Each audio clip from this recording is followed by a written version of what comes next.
रेहाना, तुमने मुझसे शादी करके एहसान किया है। मुझसे ज्यादा तो तुम कमाती हो। अरे तो क्या हुआ? एक दिन आएगा रवि कि तुम खूब पैसा कमाओगे। मुझे तुम पर पूरा विश्वास है। रवि और रेहाना खुद को स्टैंड करने के लिए पूरी मेहनत करते। रेहाना, मैं नौकरी नहीं करना चाहता हूँ। तो कोई बात नहीं, मैं नौकरी करके घर चलाती हूँ, तुम बिजनेस सेट करने की कोशिश करो। एक दिन। रेहाना, तुम जानती हो, मैंने जो विज्ञापन बनाने वाली कंपनी खोली थी ना, उसे बड़ी ब्रांड का ऑफर आया है। अब हम लोगों के दिन ब्यारे न्यारे हो गए हैं। मैं जानती थी रवि कि एक दिन तुम सेटल हो जाओगे। रवि का काम अच्छा चल जाता है। एक दिन वो रेहाना से कहता है। रेहाना, अब हम लोगों का बच्चा भी हो गया है। बहुत छोटा है वो। उसका ख्याल कैसे रखेंगे हम? कैसे क्या? मैं गांव से माँ को लेकर आ जाती हूँ। नौकरी से हाफ डे ले लिया करूंगी। अभी तो वो छोटा है, स्कूल जाने तक मैं मैनेज कर लूंगी। देखो रेहाना, मैं अब अच्छा कमा रहा हूँ। तुमको नौकरी करके परेशान होने की कोई जरूरत नहीं है। अरे कैसी बात कर रहे हैं? मैं अपनी लगी लगाई नौकरी कैसे छोड़ दूं? और मैंने तो सुना है हम लोगों को कुछ ही महीनों में सरकारी नौकरी मिल जाएगी। सरकारी नौकरी में कितना कमा लोगी? उतने में तो मैं ड्राइवर रख लूंगा। रेहाना को रवि की बात का थोड़ा बुरा तो लगता है। कम से कम मेरी नौकरी की इतनी बेइज्जती मत करो। भूल गए, इसी नौकरी के बदौलत तुमने अपना बिजनेस खड़ा किया है।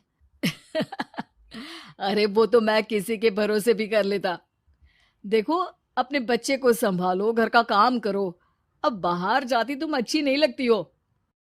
रेहाना रवि के कहने पर नौकरी तो छोड़ देती है, लेकिन अब बड़े से घर में उसकी कीमत किसी नौकर से कम नहीं होती। एक दिन रवि का दोस्त आता है।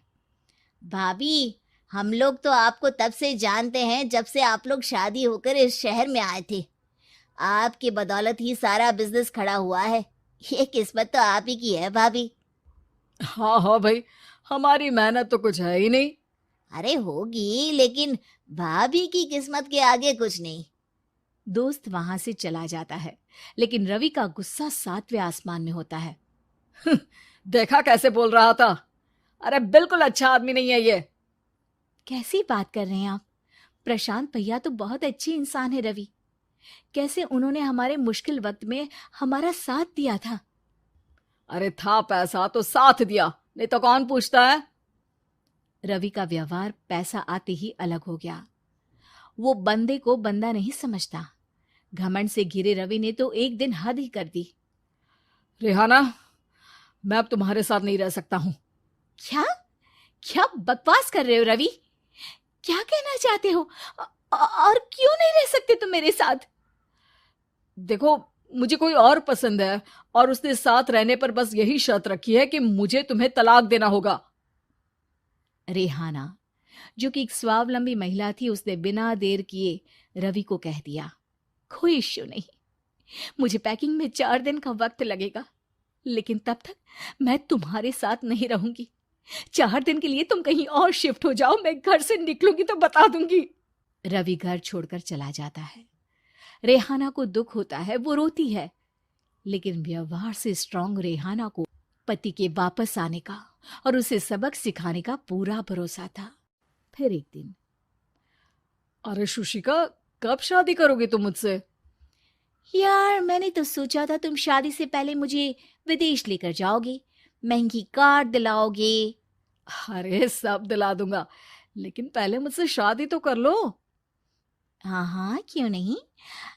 मैं कुछ दिनों के लिए अपने मम्मी पापा के पास जा रही हूँ और लोगों से अपनी शादी की बात करूंगी। अरे शुशिका, कैसे रहूंगा मैं तुम्हारे बिना? अब तो शादी ही होने वाली है हम लोगों की। शुशिका रवि को छोड़कर चली जाती है। रवि घर आता है, जहां रेहाना को ना पाकर उसे सब अजीब लगता है। घर तो रेहाना के बिना कुछ नहीं है। बच्चे की याद भी आ रही है। चलो एक वीडियो कॉल कर लेता हूँ। रवि रेहाना को वीडियो कॉल करता है, लेकिन रेहाना फोन नहीं उठाती। रात को सोते वक्त मन कर रहा है मुन्ने को गले लगा लूं। चलो कोई ना, शुशिका से शादी के बाद मेरे और भी बच्चे होंगे। अगले दिन रवि ऑफिस जाता है, जहां टीना खड़ी होती है। सर, आपने अपने नए ऐड के लिए मॉडल की रिक्वायरमेंट डाली थी ना, मैं उसी के लिए आई हूँ। रवि टीना को देखकर खुश हो जाता है। अब शादी हो गई है तुम्हारी? नहीं सर, बस अच्छा सा हैंडसम और अमीर लड़का देख रहे हैं मेरे मम्मी पापा। रवि के दिमाग से तो टीना को देखकर शुशिका का ख्याल भी खत्म हो जाता है। अरे यार, ये लड़की मिल जाए कितनी सुंदर है। शुशिका तो इसके आगे कुछ नहीं है। आ, अब क्या तुम्हें ऐसा नहीं लगता कि मुझसे मिलकर तुम्हारी ये खोज खत्म हो गई है? आप ना, आप तो 2 बच्चों की पापा लग रहे हैं। अरे नहीं नहीं, मेरी शादी तो हुई थी, लेकिन बीवी को किसी और से प्यार था, मुझे छोड़कर चली गई।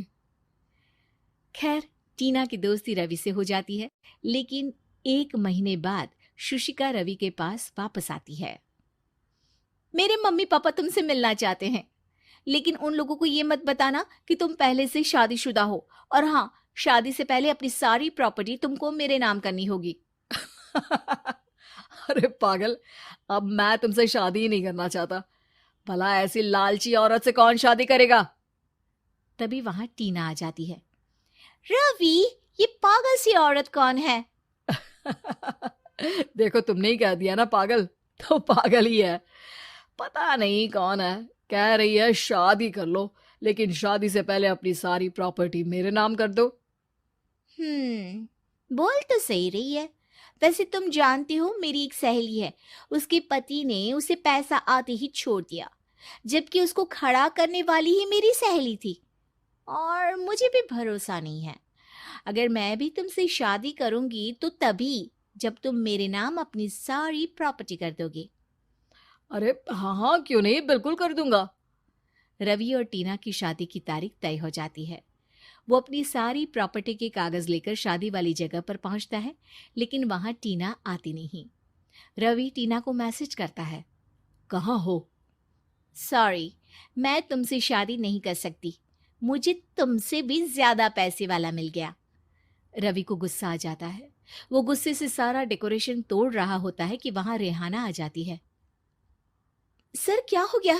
क्या डेकोरेशन पसंद नहीं आई आपको? अ, तुम यहाँ क्या कर रही हो? मैं यहाँ की डेकोरेटर हूँ।